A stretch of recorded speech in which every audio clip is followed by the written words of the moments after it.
अस्सलाम वालेकुम प्यारे बच्चों, कैसे हो? उम्मीद करता हूँ आप लोग ठीक होंगे और लेक्चर सही तरीके से अटेंड कर रहे होंगे।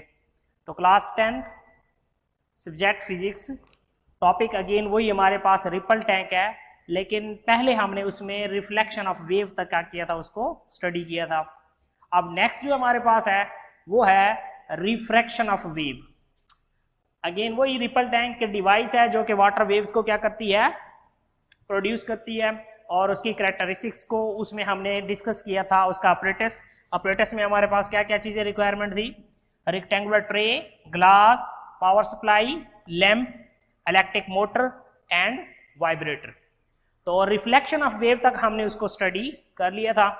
आज हम refraction of wave and diffraction of wave क्या करेंगे, इसमें स्टडी करेंगे।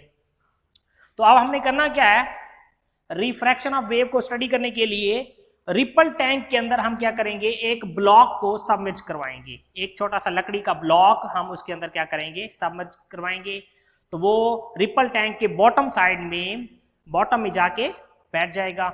जैसे हमारे पास वो ब्लॉक छोटा सा रिपल टैंक के अंदर जाके नीचे बैठ जाएगा, तो अब रिपल टैंक के अंदर जहां पर वो ब्लॉक सबमर्ज करवाया है हमने, उस ब्लॉक के ऊपर जो वाटर होगा उसे हम कहेंगे shallow water. Shallow water mean वहां पर वाटर की जो स्पीड होगी वो क्या होगी, कम होगी। और उसके अलावा जो ज्यादा गहरा पानी होगा, मतलब उस ब्लॉक के दूसरी साइड पे, वहां पर वाटर की स्पीड क्या होगी, ज्यादा होगी। तो इसका मतलब है जहां पर गहराई ज्यादा होती है वहां पर वाटर की जो स्पीड होती है वो ज्यादा होती है, और जहां पर वाटर कम गहरा होता है वहां पर पानी की स्पीड भी क्या होती है, कम होती है, और उसे हम कहेंगे शैलो वाटर। तो refraction of wave, when a wave from one medium enters into second medium, के वेव जब एक मीडियम से दूसरे मीडियम में क्या होती है, एंटर होती है, एट सम एंगल के ऊपर its direction of travel changes. तो उसका जो डायरेक्शन ऑफ ट्रेवल होती है वो क्या हो जाती है, चेंज हो जाती है। रिफ्रैक्शन में मतलब जिस पाथ में वो वेव ट्रेवल कर रही है, रिफ्रैक्ट होकर उसका वो वाला पाथ नहीं होगा, बल्कि सम एंगल के ऊपर क्या हो जाएगी, रिफ्रैक्ट हो जाएगी। डायग्राम हम इसको एक्सप्लेन करते हैं। ये हमारे पास है, एक हमने ब्लॉक को रिप्रेजेंट किया हुआ है। ये हमारे पास जो वेव्स हैं वो क्या कर रही हैं, ट्रेवल कर रही हैं। आगे हमारे पास ये इसका नॉर्मल है, जिसमें हम एंगल ऑफ इंसिडेंस और angle of refraction, angle of incidence और एंगल ऑफ रिफ्रैक्शन नॉर्मल के जरिए हम क्या करेंगे, कैलकुलेट करेंगे। तो वेव ट्रैवल करती हुई आएगी, रिफ्रैक्ट हो जाएगी। रिफ्रैक्ट का मतलब है अपने असल रास्ते से हट जाएगी। असल रास्ता उसका बनता है ये वाला, अपने असल रास्ते से थोड़ा सा बेंड हो गई है। तो ये रिफ्रैक्शन, एंगल ऑफ रिफ्रैक्शन है, ये एंगल ऑफ इंसिडेंस है। रिफ्रैक्शन ऑफ वाटर वेव्स, ये वाटर वेव्स का क्या है, रिफ्रैक्ट हो जाना। कि ब्लॉक को सबमर्ज करने से वाटर के अंदर, तो वाटर के वेव्स जो हैं वो रिफ्रैक्ट हो गई हैं, अपने असल रास्ते से थोड़ा सा बेंड हो गई हैं। अब ये एंगल ऑफ इंसिडेंस होगा नॉर्मल के साथ, ये एंगल ऑफ रिफ्रैक्शन होगा।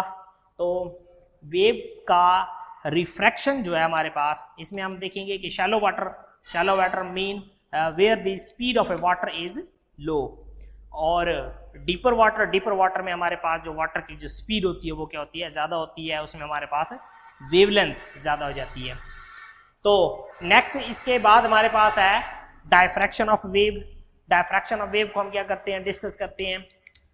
द बेंडिंग और स्प्रेडिंग ऑफ वेव्स, वेव का बेंड हो जाना या स्प्रेड हो जाना, फैल जाना, अराउंड द शार्प एजेस और कॉर्नर्स, या कॉर्नर्स भी कह सकते हैं, ऑफ ऑब्स्टिकल रुकावट को कहते हैं, हर्डल को कहते हैं, प्रॉब्लम जिसे हम कहते हैं कि वाटर वेव्स ट्रैवल कर रही हैं, उनके रास्ते में एक हर्डल आ गई है, एक प्रॉब्लम आ गई है, एक रुकावट आ गई है। तो वेव्स उन हर्डल्स, उन प्रॉब्लम्स, उन ऑब्स्टिकल्स के अराउंड क्या हो जाएंगी, बेंड हो जाएंगी, या फिर स्प्रेड आउट हो जाएंगी, या फैल जाएंगी। Or slits, obstacle or slits एक ही बात है, इज कॉल्ड डायफ्रैक्शन। अब ये हमारे पास है कि ये रेड कलर के साथ मैंने शो किया हुआ कि ये वाटर वेव्स क्या कर रही हैं, ट्रैवल कर रही हैं, प्लेन वाटर वेव्स। ये वेव है, दूसरी वेव, तीसरी वेव, चौथी वेव, ये ट्रैवल कर रही हैं। आगे मैंने रखी हुई है रुकावटें, ऑब्स्टिकल्स। ये हमारे पास, ये क्या है हमारे पास, ऑब्स्टिकल्स है, ऑब्स्टिकल्स, ऑब्स्टिकल्स, रुकावटें। अब इसमें दो बातें हमने डिस्कस करनी है कि ये जो हमारे पास स्लिट्स हैं, इनके दरमियान का जो सेपरेशन है, ये दो हमारे पास स्लिट्स हैं, इनके दरमियान ये हमारे पास क्या है, सेपरेशन, जिसको हम डी के साथ क्या करेंगे, रिप्रेजेंट करेंगे। सेपरेशन बिटवीन टू स्लिट्स, अगर ये सेपरेशन, ये डिस्टेंस बिटवीन टू स्लिट्स जो है वेव की वेवलेंथ के क्या होगा, बराबर होगा। इसका मतलब है, इसमें आप कह सकते हैं if the distance of slits is equal to wavelength of wave, ये वाली सेपरेशन और इन वेव्स की जो वेवलेंथ है ये अगर आपस में होंगे बराबर, तो देन जो वेव्स यहां से पास आउट होंगी वो नियर अबाउट सेमी सर्कल होगा। क्या होगा, semi circle. Mean diffraction, wave जो डायफ्रैक्ट होंगी वो सेमी सर्कल में डायफ्रैक्ट होंगी। ये हमारे पास, अब ये सेमी सर्कल है, हाफ सर्कल बनेगा, सेमी सर्कल में क्या होंगी, डायफ्रैक्ट होंगी। और ये रेड कलर के साथ मैंने शो किया हुआ है कि ये हमारे पास है वेव फ्रंट्स।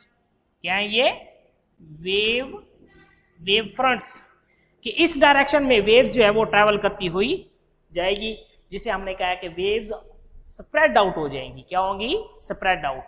अगेन मैं ये कंडीशन बताने लगा हूं कि when the separation between two slits is nearly equal to or equal to wavelength of wave, इन वेव्स की वेवलेंथ, ये वेवलेंथ है हमारे पास, इनकी वेवलेंथ की अगर सेपरेशन बराबर होगी, देन आफ्टर डायफ्रैक्शन वेव्स की जो शेप बनेगी वो बनेगी सेमी सर्कल। क्या बनेगी, सेमी सर्कल। तो ये सेमी सर्कल, बाकी हमारे पास जो है वो कट हो जाएगा उसका, तो सेमी सर्कल में ये स्प्रेड आउट बाहर की तरफ फैलती हुई हमें नजर आएंगी। अब अगर ये सेपरेशन इन वेव की वेवलेंथ से ज्यादा होगा, मीन कंडीशन अगर हमारे पास है इफ सेपरेशन, अब दूसरी कंडीशन में डायग्राम में मैंने इसको रिप्रेजेंट किया है कि अगर ये वाला सेपरेशन, ये जो डी सेपरेशन है इन दोनों वेव्स की वेवलेंथ, स्लिट्स का सेपरेशन जो है, डिस्टेंस जो है, ये अगर ज्यादा है, ग्रेटर है वेव्स की वेवलेंथ से, if the separation between two slits is greater than the wavelength of a wave, waves की wavelength से greater होता है अगर ये separation, then जो waves after diffraction होंगी वो सेमी सर्कल नहीं होंगी, बल्कि only edges के ऊपर, किनारों के ऊपर थोड़ी सी बेंड होंगी और उसके बाद क्या होंगी, स्ट्रेट फॉर, जैसे वेव्स आ रही थी वैसे के वैसे आगे होंगी। ये हमारे पास है, यहां पर देख सकते हैं आप लोग, उसके एजेस के ऊपर, किनारों के ऊपर थोड़ी सी बेंड हो रही है। अगर ये वाला पोर्शन देखें तो इस पोर्शन में हमें वेव्स एज इट नजर आएंगी, जैसे कि उन स्लिट से बिफोर ट्रैवल करती हुई नजर आ रही थी।